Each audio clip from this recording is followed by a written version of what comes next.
Yan na guys, so medyo kati na siya, medyo luto-luto na siya. Ganyan lang siya guys, konti lang yung sauce niya. So lagyan na natin siya ng honey. Yan, kailangan medyo ano sa honey. Nasa inyo naman kung gaano gusto niyo katamis or ako kasi alam ko na kung ano yung gusto ng mga bata. So ayan. Yan, tapos ilagay na natin yung corn. Wait lang.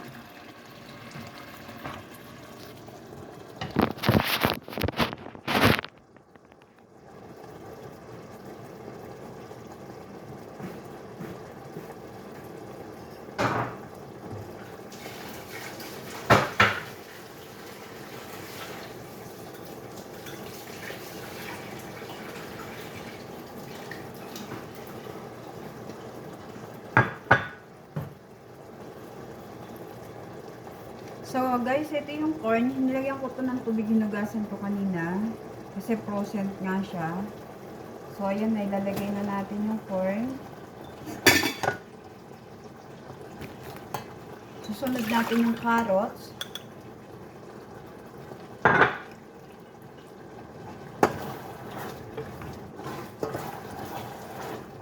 So lagyan na natin yung carrots.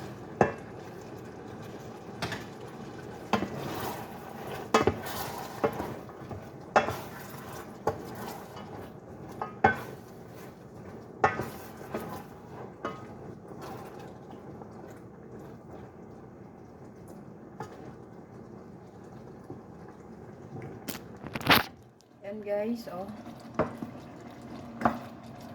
So, pabayaan lang natin kumulo. Yan. Pakukuluin lang natin. Pag medyo kumulo na siya,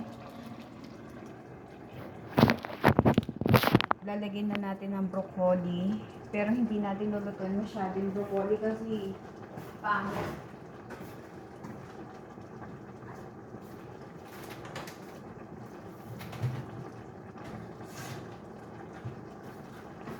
Takpan muna natin guys.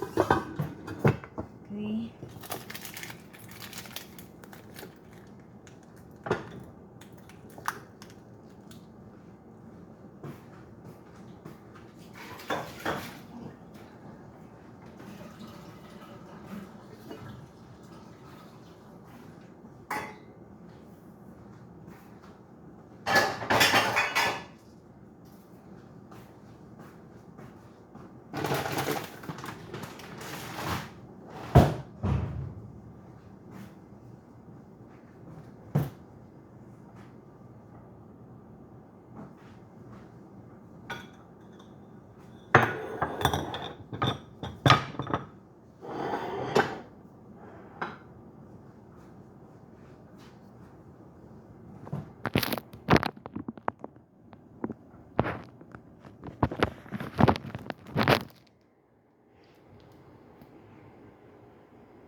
Pakukulan lang natin ng konti yung carrots. Hindi naman natin siya lalabugin. Kasi ang carrots nakakain naman yan ng hilaw, diba? So, medyo ano lang. Pakuluan lang natin ng konti.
check natin. Wow.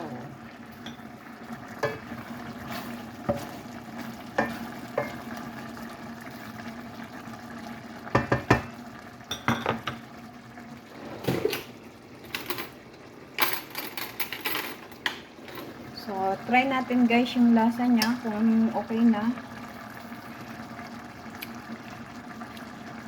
Okay na. So, parang hindi ko malasahan yung vinegar ah. Kasi dapat lasa yung vinegar niya.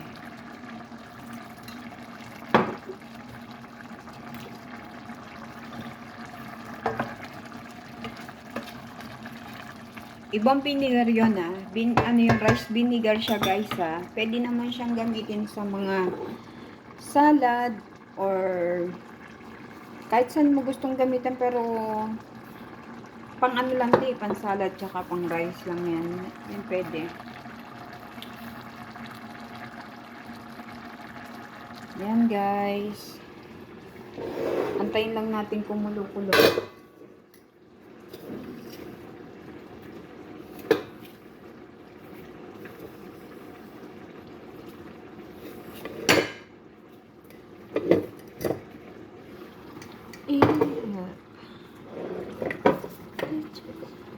Dagdagan natin ng konting salt. Oh, nagdagdag ako ng konting salt ah. Kasi matabang.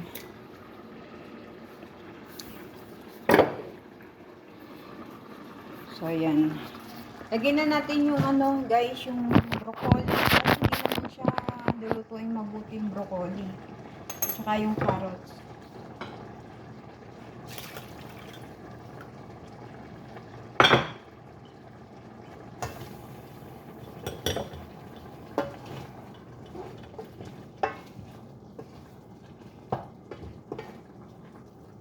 Lagyan natin ng konting paminta. Para masarap. Kasi pag ano, walang lasang paminta, hindi naman masarap. Ayan.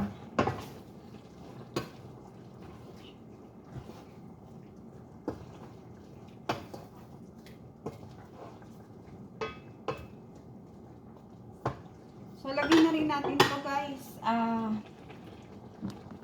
Lagyan na natin itong green onion and then the red bell pepper. So, half lang ha, half lang. Kasi yung kalahati, ilalagay natin siya sa top. Pagkatapos natin magluto, lalagyan natin yung ibabaw. So, ayan. So, tinira ko yung konti ah. Ayan o, may konti. Natira, konti.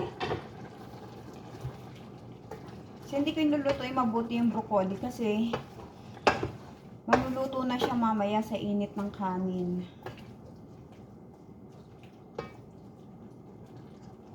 Tingnan natin yung lasa ng wow.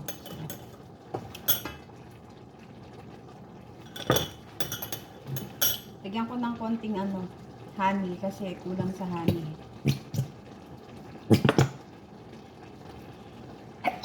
Excuse me. Yan. Kasi pag nilagyan mo siya ng rice tatabang na rin siya sa honey. So, kailangan medyo may honey siya ng konti.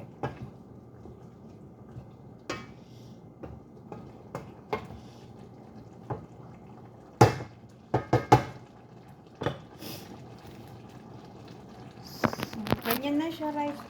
Guys, ayan.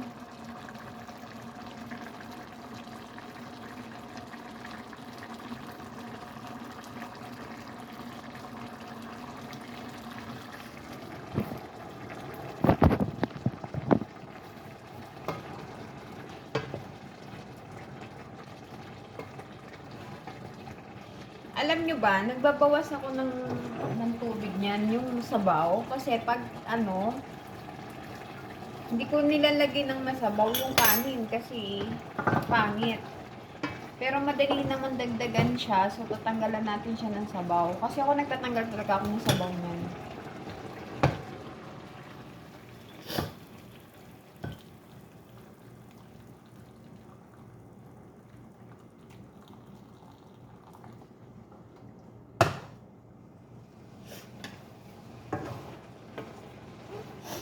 Yan na guys. So magkuha lang tayo ng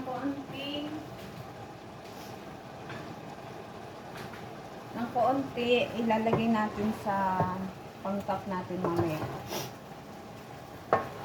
Luto na to guys ha, luto na to. So gusto ko lang may pang design mamaya sa ibabaw ng food nila.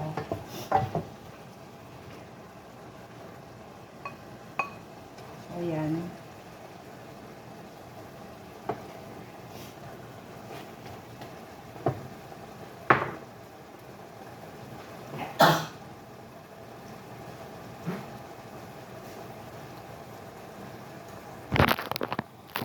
So, ayan guys. Tira tayo ng konti pang lagay natin sa top.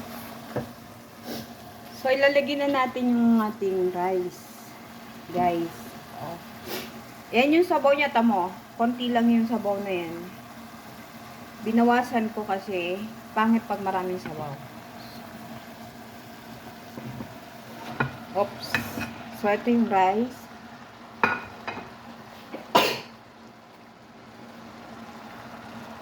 Yan.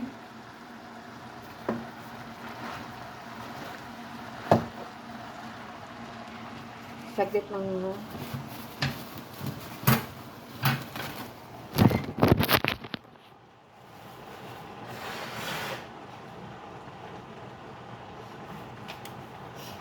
So, haluin muna natin guys saglit.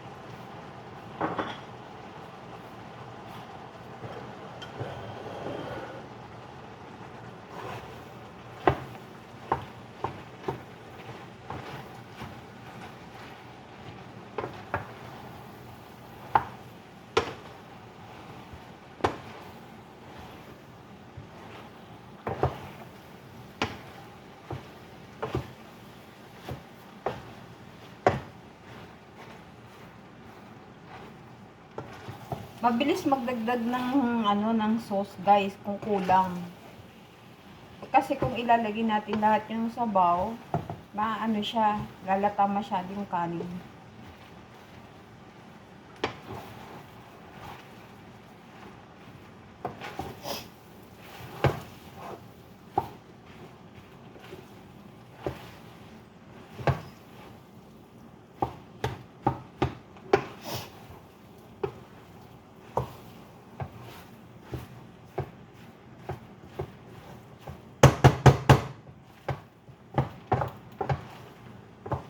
Kailangan kasi halong-halo siya eh.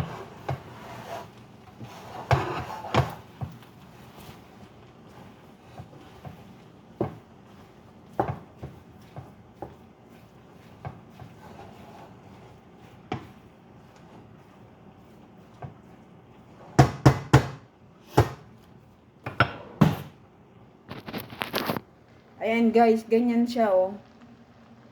So, mamaya mas makikita nyo pa yung finish product niya. So, yan, ganyan siya guys. Antay-antay lang natin, ha. Mamaya na lang ulit. Bye-bye.